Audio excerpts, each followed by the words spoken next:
Hey VC, how's it going? So sorry for uploading kind of a short video last week.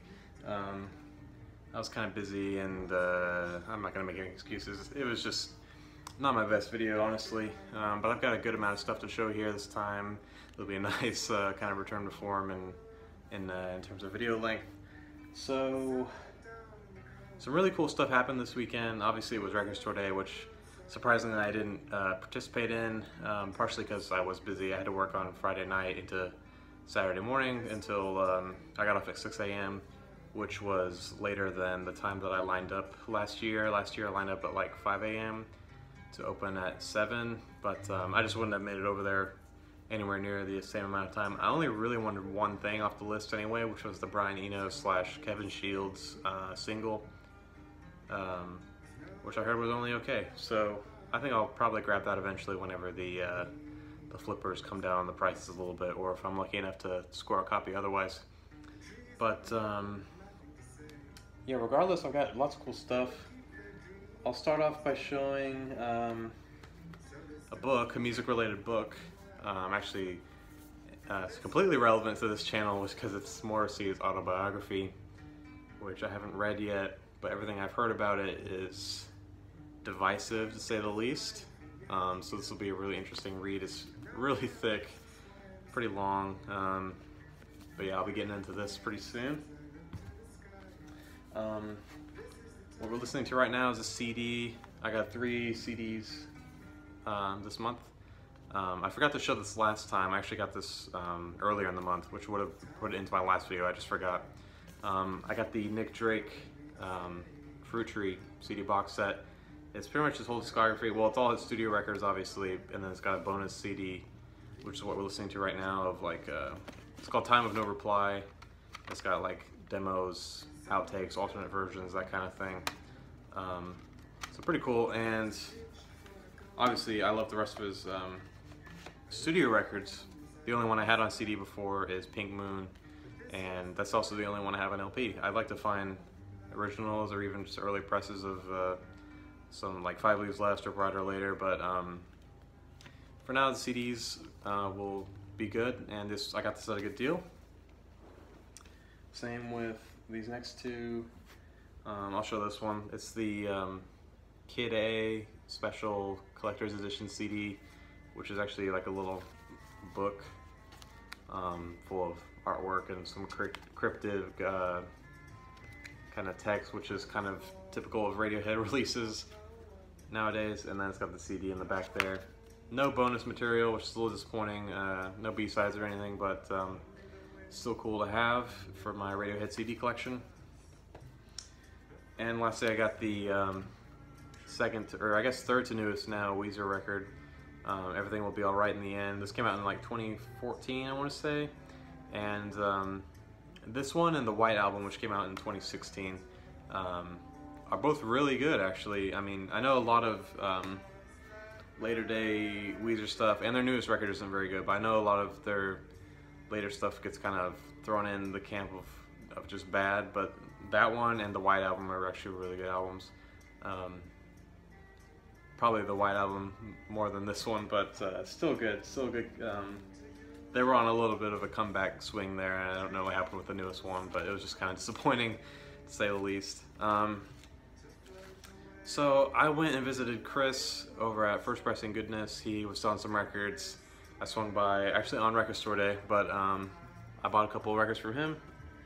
I'll show, how many did I get? I got like 1, 2, 3, 4, 5, 6 plus some 45s, or 6 or 7 plus some 45s. So I guess I should show the 45s first, since I will be getting into 45s here in a second. Where did I put those? Oh no, oh here they are. I thought I lost them for a second, I'm sorry. First 45 is Bill Withers, Lean on Me, just classic song. The B-side here is Better Off Dead, which I think is an album track off of his first record, which again I'd like to find LPs of. And this one is Tommy James and the Shondells with Crystal Blue Persuasion and I'm Alive as the B-side. Onto the LPs I got here. I used to have this one. I guess I traded it or sold it or something. Folsom Prism, Johnny Cash, or not Folsom. This is San Quentin. San Quentin. You'll see why I got confused about that here in a minute. I got this promo copy of The Best of Sam and Dave. Not the most exciting record to get a promo copy of, I know, but I've actually kind of been looking for this one for a while. It's just a nice comp on Atlantic. You can see this white label here. I have been bad about showing labels lately in my videos, so I'm going to try to get back into that. I picked up, I need some more Paul Simon solo stuff in my life, so I got the So Crazy After All These Years record. Most famous definitely for 50 Ways to Leave Your Lover, which is a fantastic song. I got the London Chuck Berry sessions. This one receives a lot of high praise, not just on the VC, but kind of everywhere. And it was okay. Not my favorite thing, but it's still cool to hear. I got a nice upgrade copy of Thriller. Mine originally didn't have the insert, which this one's in the best condition. It's kind of crumpled a little bit, but it's still cool to have. And this one, famously, this is like the best-selling record of all time, or second best. It's in the top 5, definitely, on the Epoch label. What year was this? Like 80, 82. And lastly, Steely Dan, Can't Buy a Thrill. I just kind of been needing this one for a while. Fun fact about Jeff Skunk Baxter, who was on the first couple of Steely Dan records. He was a member of Ultimate Spinach before they broke up. He was on their third and final record. And obviously, a member of the Doobie Brothers and Steely Dan. Alright, so that's all I got from Chris. I also got to take a little peek at his record room or collection, and that's a pretty nice little setup in there. And lots of cool stuff on the shelves. So maybe he'll do a tour video soon. Some stuff I got from Half Price Books here. Let's see. These three. Another promo copy of a not very exciting record necessarily, but it was still one I wanted. Emmylou Harris's first record here, Pieces of the Sky. You can see the big old promo sticker on there, and I was kind of hoping it would be a white label, but apparently Reprise didn't do white labels around this time because this only came on a brown label. It does say promotion, not for sale there, but other than that, it's pretty standard Reprise mid-70s label. And here I got Johnny Cash at Folsom Prison. This was only $4, which was kind of a crazy deal. You can see the condition on the cover.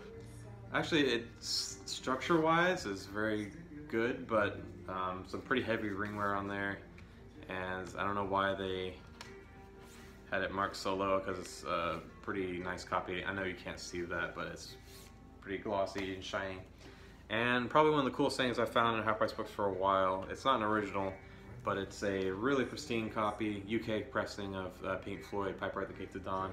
I know this just got a record store day pressing with really cool packaging, but this is a 1983, I believe, UK pressing. You can see the barcode there. You can see it's on the Fame label, and it's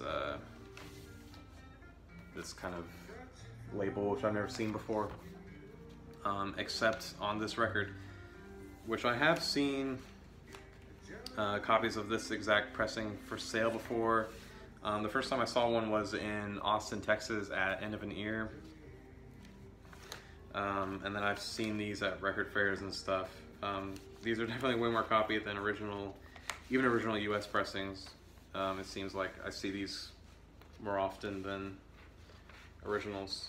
But, you know, track listing is the same, pressing quality is good, sound quality is good and everything, so it's kind of a no-brainer. And this was only $12. And a couple things here from Doc's Records, which you can see I'm wearing their t-shirt because I finally picked one up. I've been meaning to get one for years now. I just keep forgetting for whatever reason. But it just says get your fix at Doc's, and it's got a, for lack of a better word, it's just a junkie strapped into a record basically. This is a record I also got from Chris, but I've been looking for this one for a while, but I actually found a nicer copy at Docs, so I'll be passing up the one I bought from Chris. It's Red-Headed Stranger by Willie Nelson. This one has the hype sticker attached to it for some reason. Not complaining. I just don't stick hype stickers directly on the cover. Pretty standard fare, red Columbia label, mid-70s. Haven't listened to this one yet, but I've wanted it for a while. I know this is a good place to jump in for Willie. This one gets a lot of praise in particular, so I've just been waiting to hear it on vinyl as opposed to anything else. So that'll be good to listen to. Got the first, or I guess not technically the first, but the first post Simon and Garfunkel Paul Simon solo record here. Most famously on this one is Me and Julio Down by the Schoolyard.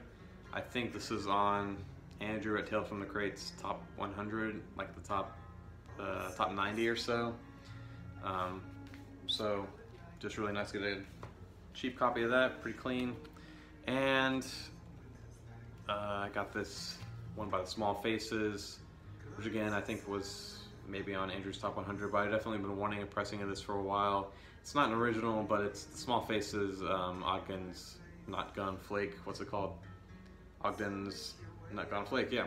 It's got all this text on the front, which I don't think is officially part of the title. It's not an original, but it is kind of interesting packaging where, it has the round bit like the original did, which has all the artwork and stuff inside.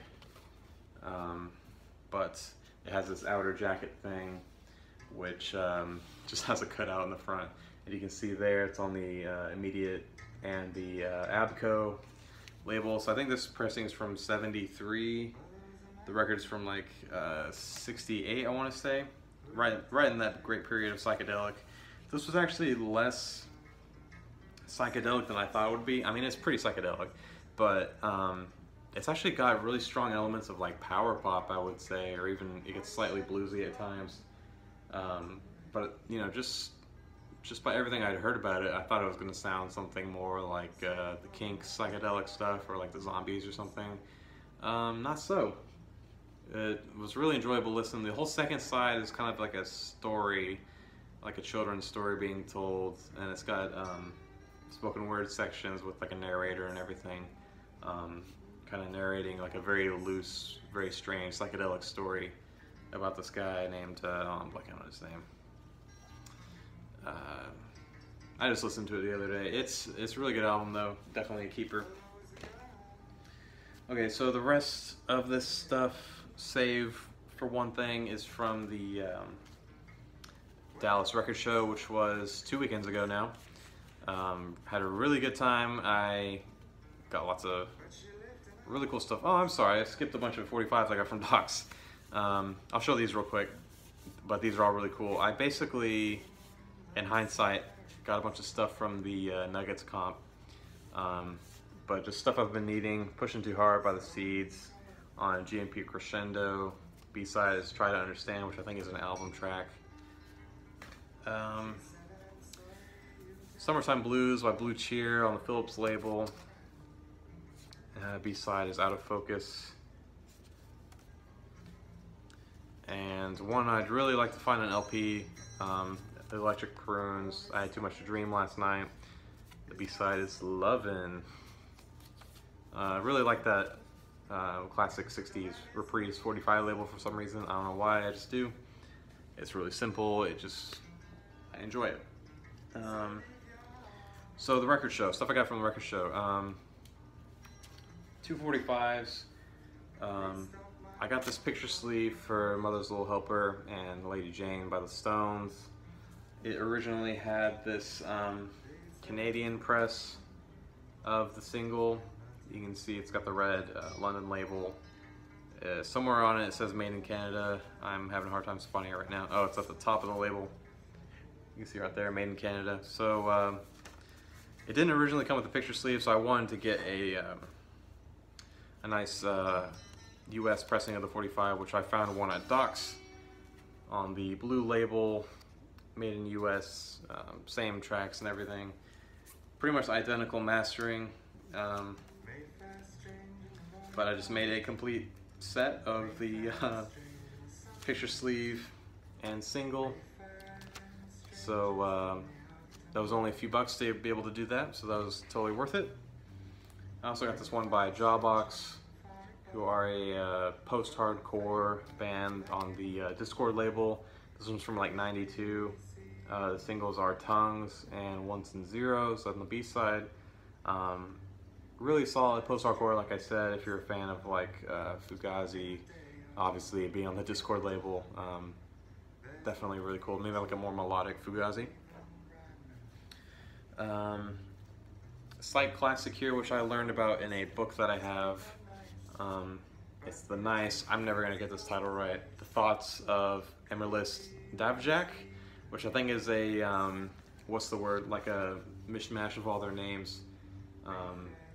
Most notably is Keith Emerson, who will later go on to be an Emerson, Lake and Palmer. He plays organ, piano, harpsichord, and sings. So psychedelic, obviously, but this gets a lot of comparisons to progressive music, obviously with the Keith Emerson connection. And I can see that too. It's definitely a little more out there psych. Really cool. And that was only $5. I got this later record from Wire. I want to say this is like their 4th or 5th record. It's called It's Beginning To and Back Again. You can see it abbreviated there on the front, and in full there on the back. This one is more alternative slash new wave slash a little bit of synth music on this one, as opposed to like a straight punk record, which I really have to get their first two originals of their first 2 records. But this one's still really good, really enjoyable. I have been neglecting to show labels again. The last one I showed about the Nice is on the pink immediate label, which is really cool. So I have the first Small Faces, or not the very first one. There are about 4 Small Faces I have on the pink immediate label as well.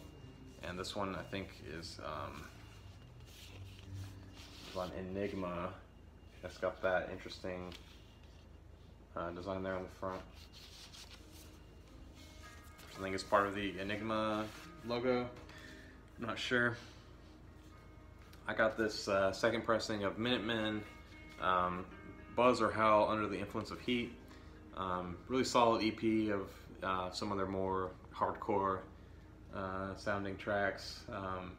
Just a fantastic 3-piece punk band on the SST label. Like I said, second pressing, you can see it's got a barcode there. First pressings did not. And it's on the tan SST label. And there's the unique artwork on the back. Tons of great artwork on this one. I forget the name of the artist that does a lot of the stuff on SST, but he was clearly all over this one. Really cool to have. One that I was, again, really impressed with is Bauhaus, their 3rd record, Sky's Gone Out. I really knew I liked their first one. The second one I liked less so, but this one I think I like even more than the first one. This is their 3rd and I think their final one from, I want to say, '82. This is a US pressing on A&M. Pretty standard US 80s A&M label. It's got the inner sleeve with some photos and those lyrics. Yeah, lyrics on the back. Just a really solid post-punk. I would say above average post-punk. I mean, obviously Bauhaus is kind of one of the those bands that are like in the pantheon there, famous post-punk. But mostly, I see mostly their first one talked about and the single Bela Lugosi's Dead. But I never, I mean, I've seen this artwork before all the time, but I've never really heard the music discussed. Really awesome record though. I was really happy to get that. Okay, some really, I guess you could call these like mini grails here, these two. The first one is the original pressing of Sister by Sonic Youth. Again, SST. You can tell it's an original because it has the photo of Disneyland there on the front, which would later get censored off of later pressings. Again, it's got an insert, and again on the SST label, side 1 with all the track listings, side 2 with some cool unique artwork, and insert here with lyrics and kind of a collage of art or notes, like scribbled notes and things. Really cool. I got this for a good price too, because the seller I bought this from was also at the Bedford record show a couple months ago, and he had the same record up, but on this one he had a price drop on it, and I made him an offer. He accepted, so it was really cool to get this one for a good price. And same with this next one, which I just bought a reissue of this on my Austin trip a couple months ago, like in October, and it's an original US pressing in the shrink wrap. It was sealed. I opened it up and listened to it. It sounds fantastic. Of the Stone Roses self-titled debut, 89, this one. I forget the label it's on. Silvertone, I can never remember that. It's on this white and red Silvertone label. It's got a insert as well here, which I had actually never seen before. Photo of the band, lots of photos of them on the back. Cool to have. Obviously you saw the hype sticker on the front, you saw the cutout on the front, but I was asking the guy about this one. He said it came from a radio station in Nashville, which I just kept it sealed. So it's been sealed since 89 or so. I don't know how he got a hold of it, but this was a really good deal, and again I made him an offer, he accepted. So just really happy to get this. I can pass up my reissue, which was honestly kind of annoying to have on double LP. It sounded really good, and it's a really nice reissue, but this one is just cool to have for the collection, as I'm sure most people understand. Okay, so that's everything I got from the record show, and everything I got from the month, except for this one last thing, which was kind of a whirlwind of a deal. It came into my girlfriend's job. She works at Half Price Books, like I've mentioned before on this channel, and you know, she immediately put it in her stack just because she knew I'm really interested in this topic, and you know, I had someone else price it for her. They're not allowed to price things that they want to buy themselves, and so the person priced it at, I want to say, 25 bucks, and then she gets her 50% discount on that. So with tax and everything, I think it was like less than 15 bucks. But it's the most, it's only a couple months old is what I'm trying to say, but it's a box set of the Voyager probe golden record. It's like a triple album in this big box set from Ozma Records, which they did a Kickstarter a couple months ago to get this pressed on vinyl. It's on gold vinyl. And it was distributed by Light in the Attic and everything, so this became widely circulated. You can see the box has a little bit of damage, which I'm not too picky about, just because I think this was like 80 bucks when it came out. So to get it for 12 was really spectacular, and it looks like unplayed, and it's got all the stuff it came with. It came with this enamel pen, first of all, which has the artwork from the front of it, which was the kind of inscriptions that were on the casing for the actual record. Which, if you, okay, let me explain this golden record thing. If you don't know, the Voyager 2 probe, which is beyond our solar system now, we sent it out into deep space. It's one of the ones that took pictures of like the outer planets, you know, the gas giants, and Carl Sagan, he thought it would be cool, basically, to send some kind of message out into space, just to say like, here's us, here's the human race, here's kind of what we're all about, here's what our planet is like, and what it sounds like. And he, well, it's got a track listing on it, so I can read off the track listing of everything it includes. But it includes a greeting from Kurt Waldheim, who was Secretary General of the United Nations, on track 1. It's got greetings in 55 languages. It's got a United Nations greeting and whale songs. Sounds of Earth, which I think is just like nature sounds. Lots of classical music on here. But there's a handful of like popular songs that made it on here by people's kind of suggestions, I think. Notably, it's got Johnny Be Good by Chuck Berry. Where are the other pop songs on here? Dark Was the Night, Cold Was the Ground, which is by Blind Willie Johnson. Instrumental, well, not instrumental, it's got a vocal on it, but no lyrics. It's just a really emotional classic blues song. And the rest of it looks like classical, so yeah, it's classical and world music. Stuff like a Navajo night chant, The Rite of Spring by Stravinsky. It's got all kinds of world music on here is what I'm trying to say. So really, really interesting taste of the sound of our planet, basically. It came with this cool slip mat, which kind of shows the trajectory that the Voyager probes took. Voyager 2 was the one that this record was on. And it's got all of this stuff in it here, which is, hang on a sec. It's got the 3 records inside. I'll show the artwork there. That's kind of what the probe looked like. I think that's an actual photo of the probe as it's in space. Here's kind of a minimalist look at our solar system. Another photo of the probe of itself. And then I think this was scribbled onto it. I think that's actually Carl Sagan's handwriting, if I'm not mistaken. It says, hello from the children of the planet Earth. And it's got a little picture on it, which I think is pretty cool, actually. And again, another picture of the probe.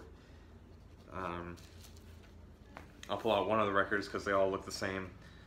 Really similar labels and everything. It came in these nice polyline sleeve, which I always have to commend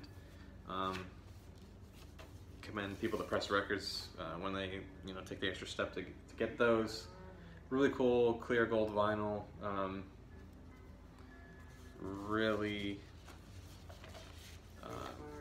not the heaviest, but still really good quality. I'm not sure where it was pressed. I'm sure that information is out there somewhere. So it came with all that. It came with a print again of the kind of casing, which I guess I'll explain a little bit. It's I think it's basically explaining. Let's see. It explains. Okay, this down here is has something to do with I think it's hydrogen atoms, because it's like a rough drawing of the atomic structure there. Here, I'll scoot in a little closer. This is getting kind of nerdy stuff, I'm sorry. You can see it's kind of a rough drawing of a hydrogen atom, and I think that right there is the distance between 2 atoms of hydrogen, and that's meant to be a measurement of 1. So then you take that measurement of 1, and it's got this little bit, it's like a star chart here, kind of pointing to our sun, which is in the middle, and distance in light years using little dashes based on this measurement of how many light years away each one of these stars is from ours, kind of pointing a little bit to where we are. It also came with a video component, which I'm not sure how all that worked, but I know that these 2 pictures here are what you will see if you get the video component right. The first thing you'll see is this circle here. And then the rest of this, if this looks like a record to you, it's because it is. It's counting out 33 1/3 RPM, or it's not even 33 1/3. It's, I forget the rotation the original record plays at, but if it's showing how many rotations per minute it's supposed to spin at, and I think that's time per side and things. And then I think that's frequency to help calculate the number. It's like a whole math equation that they had to translate, not using our earthly numbers, because an alien civilization wouldn't understand that. But assuming they were intelligent, they would be able to solve the simple math problem. And this is still sealed, which I'll have to open soon, but it's a whole book, or whole booklet, I'm assuming, of photos and text about the whole endeavor. And apparently it's got 2 CDs inside as well, of all the music included. So yeah, overall this was really cool, really exciting to get. Clearly I'm very excited about it, and it was just a really good deal. So yeah, I've been talking for a half hour now. Thanks for sticking around if you're still here. Thanks for sticking around the channel. Thanks for subscribing and liking, and I love all your comments. Even if I don't respond to all of them, I do like to read them. I'm sorry if I don't respond. I try to come up with a good response, but I get distracted, and again, here I am making excuses. But sorry. Thank you for the comments, though. I really do appreciate it. I really do enjoy reading. I recently passed 300 subscribers, so I don't know if I was past that in my last video, but I want to say thank you guys. Thanks to everyone that gave me shout outs at any point or interacted with me in any way, entered my 100 subscribers contest. I'm not sure if I'm going to do a contest. If I think of something really good, then I definitely want to do one. I think they're fun. But as of now, I don't have any really good ideas, and I don't just want to kind of throw some random crap out there. That's not fun to do. So here's to the VC, and hope you guys have a good work week. Take care.